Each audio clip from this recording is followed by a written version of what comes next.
Jaya Gopi Jana Vallabha Girivardhari.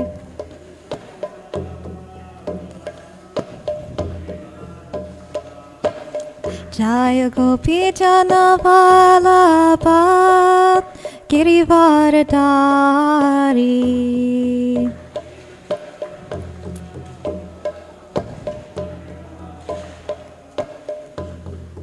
Yashodanandana Vrajajana Ranjana.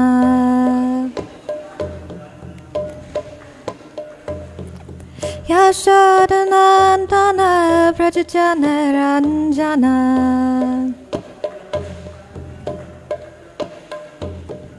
Yamuna Tira Vanachari. Yamuna Tira Vanachari.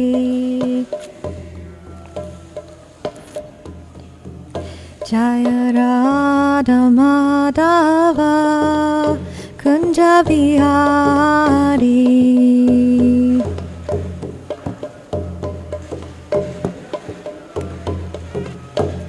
Jaya Radha Madhava Kunja Vihari.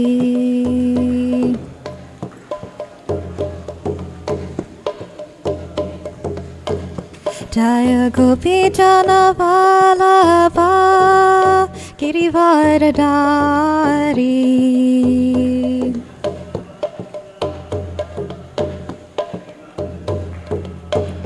Jaya Gopi Jana Vallabha Girivardhari.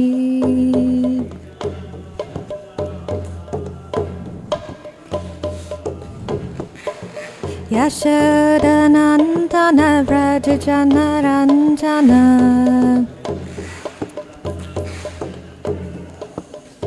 Yashodanandana Vrajajana Ranjana.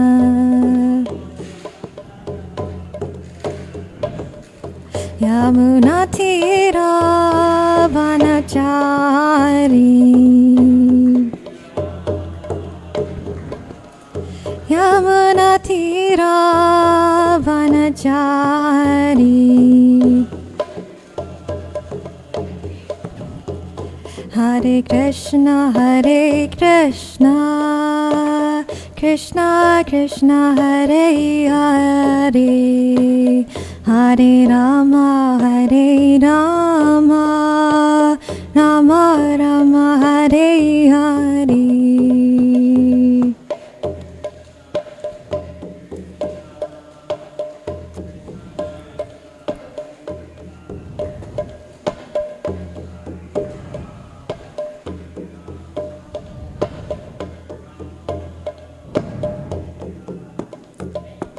Hare Krishna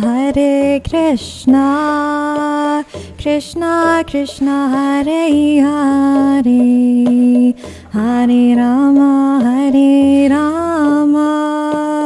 Rama Rama Hare Hare.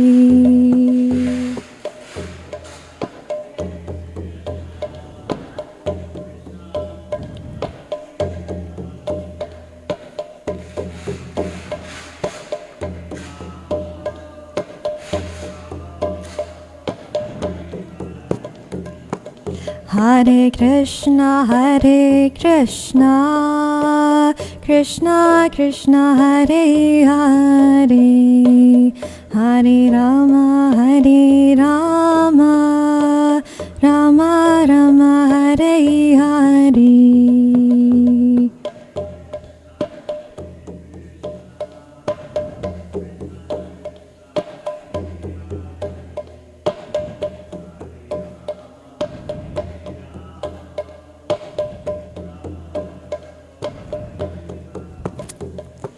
Hare Krishna Krishna Krishna Hare Hare, Hare Rama Rama Rama Hare Hare.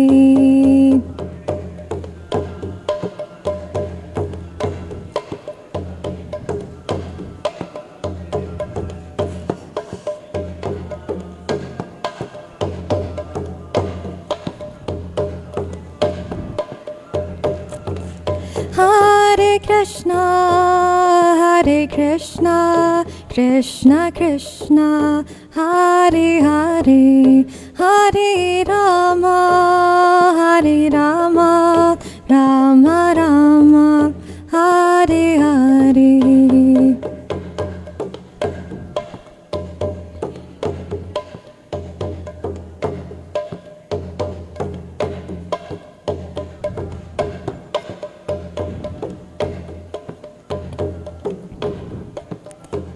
Jaya Jaya Prabhupada, Prabhupada, Prabhupada, Jaya Jaya Prabhupada.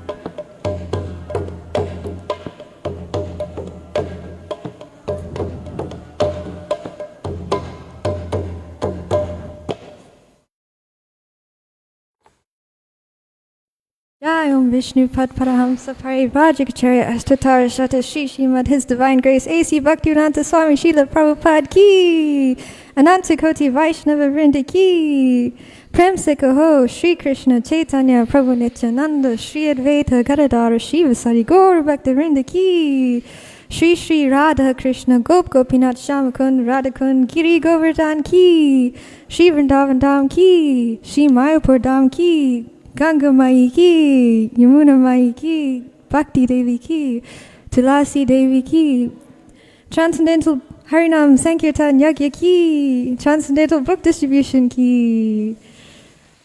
Gaur Premanande! All glories to the simple devotees, all glories to the simple devotees, all glories to the simple devotees, all glories to Sri Sri Guru and Gauranga, all glories to Srila Prabhupada. Hare Krishna. Thank you everyone for joining us on this wonderful day where we're celebrating the day that Krishna lifts Govardhan Hill. And actually we could celebrate every day because Krishna's having this pastime somewhere in the universe all the time. But it's especially wonderful today that we get to celebrate that. So we're going to read from Krishna book. We'll read a little bit and discuss a few points. So starting on the chapter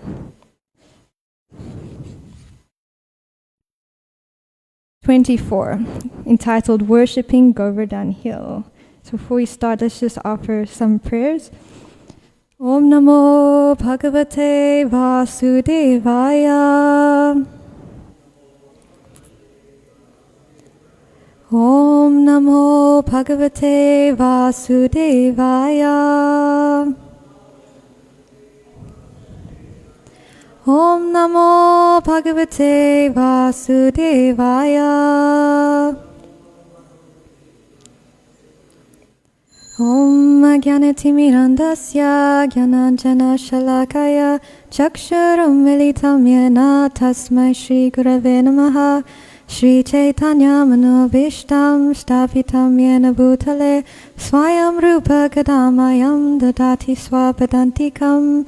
Hey Krishna Karuna Sindhu Dina Bandhu Jagatpate Gopesha Gopika Kanta Radha Kanta Namostate Tapta Kanchana Gourangi Radhe Vrindavaneshwari Rishabhanu Sute Devi Pranamami Hari Priye Vanchakalpa Tarubhyascha Kripa Sindhubhya Evacha Patitanam Pavanabhyo Vaishnavabhyo Namo Namaha Shri Krishna Chaitanya Prabhu Nityananda Shri Advaita Gadadhara Shivasari Gaur Bhaktarinda Hare Krishna Krishna Krishna Hare Hare Hare Rama Rama Rama Hare Hare Namo Om Vishnu Padaya Krishna Prishtaya Bhutale Srimate Bhaktivedanta Swamini Namine Namaste Saraswate Deve Gauravani Pracharine Nirvishesha Shunyavadi Paschatya Dishatarine. Chapter 24, Worshipping Govardhan Hill. While engaged with the Brahmanas, who were too much involved in the performance of Vedic sacrifices, Krishna and Balaram also saw that the cowherd men were preparing a similar sacrifice in order to pacify Indra, the king of heaven, who is responsible for supplying water. As stated in the Chaitanya Charitamrita, a devotee of Krishna has strong and firm faith in the understanding that if he is simply engaged in Krishna consciousness and Krishna's transcendental loving service, then he is freed from all other obligations. A pure devotee of Lord Krishna doesn't have to perform any of the ritualistic functions enjoined in the Vedas, nor is he required to worship any demigods. Being a devotee of Lord Krishna, one is understood to have performed all kinds of Vedic rituals and all kinds of worship to the demigods. One does not develop devotional service for Krishna by performing the Vedic ritualistic ceremonies or worshipping the demigods. But it should be understood that one who is engaged fully in the service of the Lord has already fulfilled all Vedic injunctions. In order to stop all such activities by his devotees, Krishna wanted to firmly establish exclusive devotional service during his presence in Vrindavan. Because he is the omniscient personality of Godhead, Krishna knew that the cowherd men were preparing for the Indra's sacrifice. But as a matter of etiquette, he began to inquire with great honor and submission from elder personalities like Nanda Maharaj. Krishna asked his father, "My dear father, what is this arrangement going on for a great sacrifice? What is the result of such a sacrifice? And for whom is it meant? How is it performed? Will you kindly let me know? I am very eager to know this procedure, so please explain to me the purpose of this sacrifice." Upon this inquiry, his father, Nanda Maharaj, remained silent, thinking that his young boy would not be able to understand the intricacies of performing the yajna. Krishna, however, persisted. "My dear father, for those who are liberal and saintly, there is no secrecy. They do not think anyone to be a friend, an enemy, or a neutral party, because they are always open to everyone. And even for those who are not so liberal, nothing should be kept secret from the family members and friends, although secrecy may be maintained for persons who are inimical. Therefore, you cannot keep any secrets from me. All persons are engaged in fruitive activities. Some know what these activities are, and they know the result, and some execute activities without knowing the purpose or the result. A person who acts with knowledge, with full knowledge, gets the full result. One who acts without knowledge does not get such a perfect result. Therefore, please let me know the purpose of the sacrifice you are going to perform. Is it according to Vedic injunction, or is it simply a popular ceremony? Kindly let me know in detail about the sacrifice."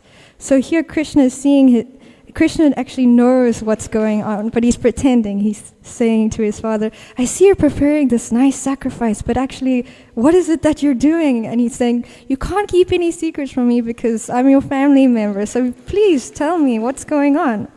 And then Prabhupada, he continues, he writes that Nanda Maharaj explains, "My dear boy, this ceremonial performance is more or less traditional because rainfall is due to the mercy of King Indra and the clouds are his representatives. And because water is so important for our living, we must show some gratitude to the controller of this rainfall, Maharaj Indra. We are arranging, therefore, to pacify King Indra because he has very kindly sent us clouds to pour down a sufficient quantity of rain for successful agricultural activities. Water is very important. Without rainfall, we cannot farm or produce grain. And without grain, we cannot live.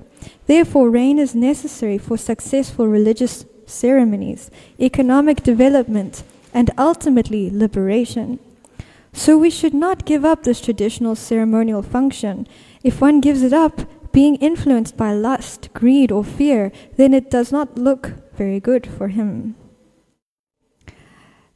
And then, so here Nanda Maharaj is explaining that this is something that's traditional, that we're worshipping Lord Indra because he's giving us the rain. And without the rain, how can we properly perform our religious duties? It's so essential that we get the rain. And then in the next few paragraphs, Krishna, he preaches to his father and he explains, but Dad, the rain, Indra is supplying rain to everyone, whether we worship him or not. Just look, he's giving the water, the ocean, the rain as well, but the ocean doesn't need any water. So he's giving everyone the water, and it's just a matter of karma that we'll all get the rain that we need as we're performing our religious activities. So it's not that Lord Indra is favoring you just by worshipping him. And he starts to preach to his father like that. And then Prabhupada explains that actually in the Srimad Bhagavatam, it's clearly stated that in this instance, Krishna wanted to make King Indra angry. So he saw that Lord Indra was becoming a little puffed up, so he wanted to provoke him so that this whole pastime can take place. So he starts to say that actually we shouldn't worship Lord Indra. Let's not do that. We should forgo this sacrifice, he says, and we should actually just worship Govardhan because we reside here. We don't have to go anywhere else. We can just stay here and everything we need is right here with Giriraj Govardhan. So let's actually get together the brahmanas, the cows, and the whole of Vrindavan. Everyone should come and we should worship Govardhan. And then after Krishna expresses all of this to Nanda Maharaj, eventually he convinces him, and then Nanda Maharaj, he agrees. He says, "My dear boy, since you are asking, I shall arrange for a separate sacrifice for the local brahmanas and Govardhan hill. But for the present, let me execute this sacrifice known as Indra Yajna." And then Krishna replies, "My dear father, don't delay. The sacrifice you propose for Govardhan and the local brahmanas will take so much time. Better to take the arrangement and paraphernalia you have already made for the Indra Yajna and immediately engage them to satisfy Govardhan hill and the local brahmanas." So then Nanda Maharaj, he says, "Okay, then we'll just leave out the sacrifice for Indra completely and we'll just go and worship Govardhan." So then everyone starts preparing. They make such nice preparations like rice, dal, halava, pakoras, puris, lots of milk preparations, sweet rice, sweet bowl, sandesh, rasgulla, laddu, so many different preparations were there. And they invite the brahmanas to come and offer prayers for Govardhan. And then everyone in Vrindavan, they will come. And Srila Prabhupada, he writes something very nice here, that Lord Chaitanya has recommended that since Krishna is worshipable, so his land, Vrindavan and Govardhan hill, is also worshipable. To confirm this statement, Lord Krishna said that Govardhan Puja is as good as worship of him. So there's two ways we can worship Giriraj Govardhan. We can worship him as Hari Dev, or we can worship him as Hari Das. So Giriraj Govardhan, we'll see later how he's actually Krishna himself. So much like Lord Chaitanya is Krishna in the mood of a devotee, Giriraj Govardhan is actually Krishna himself in the mood of a devotee. But Krishna appreciates it when we worship his devotee even more than when we worship him. And Srila Bhaktisiddhanta Saraswati Thakur, he says that Vaishnav Seva is actually more superior and glorious than Vishnu Seva. So serving the devotee, Hari Das, Giriraj in the mood of serving Krishna is actually in a way higher than serving Giriraj as Krishna himself, according to Krishna's perspective. So he's very grateful and appreciative when we do observe this very wonderful celebration for Giriraj Govardhan. And it's amazing that we get to do now what the residents of Vrindavan were doing. They get to circumambulate Giriraj Govardhan and offer him so many preparations. And actually every day we get to do that. We get to circumambulate Giriraj. He's on the altar every day. We get to walk around. We get to walk around the whole of Vaikuntha and circumambulate. So we get to offer the same service that they're offering here in Vrindavan.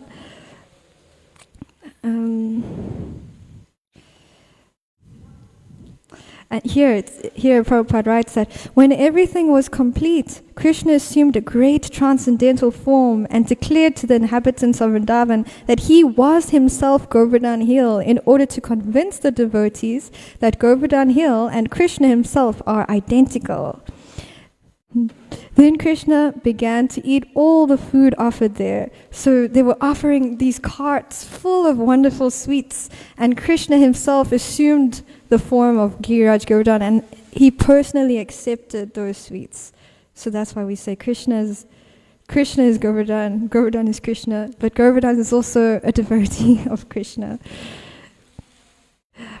The identity of Krishna and Govardhan Hill is still honored, and great devotees take rocks from Govardhan Hill and worship them exactly as they worship the deity of Krishna in the temples. The followers of the Krishna consciousness movement may therefore collect small rocks or pebbles from Govardhan Hill and worship them at home, because this worship is as good as deity worship. The form of Krishna who began to eat the offerings was separately constituted. And Krishna himself, along with the other inhabitants of Vrindavan, offered obeisances to the deity as well as Govardhan Hill. Krishna himself was offering obeisances to Govardhan. Isn't that sweet? In offering obeisances to the huge form of Krishna and Govardhan Hill, Krishna declared, "Just see how Govardhan Hill has assumed this huge form and is favoring us by accepting all the offerings." Krishna also declared at that meeting, oh, this is important to note, "One who neglects the worship of Govardhan Puja as I am personally conducting it will not be happy. There are many snakes on Govardhan Hill, and persons neglecting the prescribed duty of Govardhan Puja will be bitten by these snakes and killed. In order to assure the good fortune of the cows and themselves, all people of Vrindavan near Govardhan must worship the hill as prescribed by me." So here we are very fortunate. We're getting the opportunity to observe the ceremony of Govardhan Hill. So we don't have to be bitten by snakes. We don't have to worry about that. And then moving on to chapter 25. So Lord Indra, he starts to understand that the sacrifice that was to be offered by the cowherd men in Vrindavan had been stopped by Krishna, and he became so angry, and he wanted to vent his anger upon the inhabitants of Vrindavan. And so he summons his Samvartika clouds, and these are the clouds that are meant for the end of the universe. You know, when Kali Yuga ends, there's the destruction of the universe. These clouds are reserved for that time, and he's actually summoning these clouds to come and devastate the whole of Vrindavan, because he's feeling so enraged that this little boy, who does he think he is? He's just a little boy in Vrindavan, and he thinks he can stop my yagya, and he became so upset. And actually it's described that the rain was like columns. It was huge. Just picture huge pillars pouring down. That was one drop. So lots of drops like that. It was incredibly terrifying. It's kind of ironic that on this day every year it seems to rain, right? Krishna has a good sense of humor. Yes, but the rain here was much more terrifying than any of the rain we've ever experienced, at least in this life. And so then everyone in Vrindavan, they become very afraid, and so they go to Krishna and they pray. They say, "Dear Krishna, you are all powerful and you are very affectionate to your devotees. Now please protect us who have been much harassed by Indra." So they're asking Krishna for his help. And then Krishna does something very wonderful, and you all know what he does. But let's tell anyway what he does. He picks up the whole of Govardhan with his left pinky finger, and he wants that everyone can come and take shelter under Giriraj Govardhan. And Srila Vishwanath Chakravarti Thakur, he brings up a question here. He says, how is it that Giriraj was able to give shelter to the whole of Vrindavan? He's not that big. He was really big, but he wasn't that big. And it's explained that actually it's because he was experiencing an ecstatic symptom. So he became elongated. And there's a few ecstatic symptoms that he actually displays, like it's described. Srila Vishwanath Chakravarti Thakur describes how the rivers are like his tears. That's one of the ecstatic symptoms, when someone is crying in ecstasy, in separation from Krishna. And his grass is like the hair is standing on end. So that's another ecstatic symptom. Giriraj has all these ecstatic symptoms that he's displaying. So he's elongated himself, and in this way he's able to give shelter to everyone in Vrindavan. And now here Krishna is standing beneath the hill, and he stands like that for 7 days, 7 whole days. And Srila Prabhupada, he makes a joke, but it's actually kind of serious. He says, if anyone ever tells you that they're God, just tell them this pastime, and you can say, if you're God, then can you please lift at least a table for a few minutes with your left pinky finger? Obviously, we don't have the capacity to do that. But Krishna lifted this huge Govardhan hill for 7 days. And it's very special, because at that moment, or within those few days, everybody got to be with Krishna non-stop. So they didn't have to say, oh, bye Krishna, you have to go home now. The cowherd boys, they miss him when he goes home. And his mothers, when they see him go off to play with the cows and the cowherd boys, they miss him when he goes away. So now they all get to be with Krishna for 7 whole days. And they all experience their own ras with Krishna. Like the cowherd boys, they're proud of Krishna. Wow, look at our strong friend.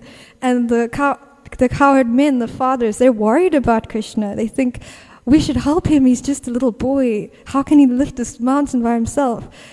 So they try to put their sticks beneath the hill, and their sticks break.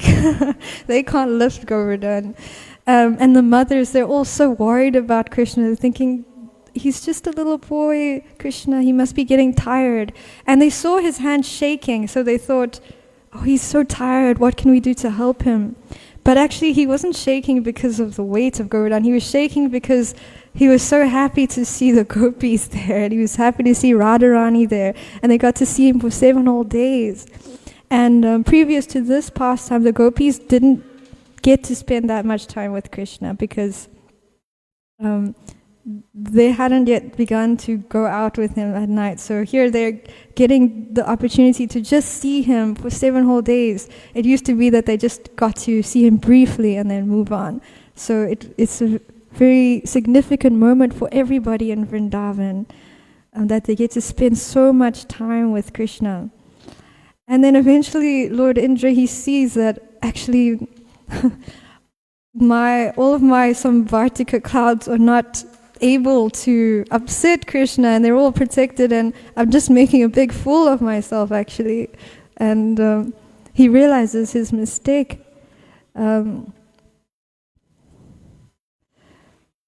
Let's just read a little bit here. The inhabitants of Vrindavan and their animals remained there for 1 week without being disturbed by hunger, thirst, or any other discomfort. They were simply astonished to see how Krishna was holding up the mountain with the little finger of his left hand. Seeing the extraordinary mystic power of Krishna, Indra, the king of heaven, was thunderstruck and baffled in his determination. He immediately called for all the clouds and asked them to desist. When the sky became completely cleared of all clouds, and there was sunrise again, the strong wind stopped. At that time, Krishna, the Supreme Personality of Godhead, known now as the lifter of Govardhan Hill, said, "My dear cowherd men, now you can leave and take your wives, children, cows, and valuables, because everything is ended. The inundation has gone down, along with the swelling waters of the river." All the men loaded their valuables on carts and slowly left with their cows and other paraphernalia. After they had cleared out everything, Lord Krishna very slowly replaced Govardhan Hill exactly in the same position as it had been before. When everything was done, all the inhabitants of Vrindavan approached Krishna with feelings of love and embraced him with great ecstasy. So everyone was very pleased and so amazed. And then in the next chapter, wonderful Krishna, Nanda Maharaj's friends, they're coming to him and explaining that, wow, this little boy Krishna, we don't think he's an ordinary person. So then Nanda Maharaj, he explains that actually Gargacharya, he said that he predicted how this Krishna would behave and all the wonderful activities he would perform. He says that on the whole, he's exactly like Lord Vishnu, who always takes the side of the demigods, who are consequently never defeated by the demons. And Gargacharya, he concludes that this Krishna, he would grow to be exactly like Lord Vishnu in transcendental beauty, qualification, activities, influence, and opulence. And that they shouldn't be astonished by his wonderful activities. And then after that, they continuously saw that this was true, how Krishna, he was performing so many wonderful activities. And they were saying he must be Narayan himself, or maybe a plenary portion of Narayan. So because they're seeing Krishna do so many wonderful things, they start thinking, oh, who is Krishna actually? Maybe he is God after all. But because of Yogamaya, well, she will cover them again and they'll think, no, Krishna is actually just my baby. Krishna is just my son. Otherwise, that intimacy can't be there. If Nanda Maharaj starts thinking, yes, Krishna is God, let me pay obeisances to him, he won't think, no, he's just my little boy, I should look after him, I should protect him. And then that intimacy is lost. So Yogamaya covers them again after this. Even though they see Krishna do all these things and they think, oh, he must be God. Again, they become covered by the potency of Yogamaya. And then Lord Indra is lamenting, of course, because we ran out of time, but just a few more minutes. Lord Indra, he's lamenting and he hides behind the Surabhi cow because he knows Krishna loves cows so much, and he goes and begs for forgiveness. Krishna's happy to see the cow, and then he comes out from behind the cow and he says, please forgive me. And there's a kund called Surabhi Kund where this pastime takes place. It's in Vrindavan and you can actually go there and see that place. And just to end off, well, what is it that we can pray to Giriraj Govardhan for? What kind of prayer can we ask him to fulfill? Well, one thing is to remove our pride, because we all have a bit of that, not a bit, we have huge false egos, right? Lord Indra is showing us, he's revealing his pride, how it was destroyed by this whole pastime. So we can ask that Giriraj Govardhan also remove our pride. And he himself reveals his humility, and Srimati Radharani actually, she's the most exalted devotee, the most dear devotee, yet she glorifies Giriraj Govardhan. She says, look how humble he is. Everyone is standing on him all the time. Everybody. He's facilitating all of Krishna's pastimes and he's allowing the feet of everybody to touch his head. He's so humble. He's such a great devotee, and Srimati Radharani glorifies him.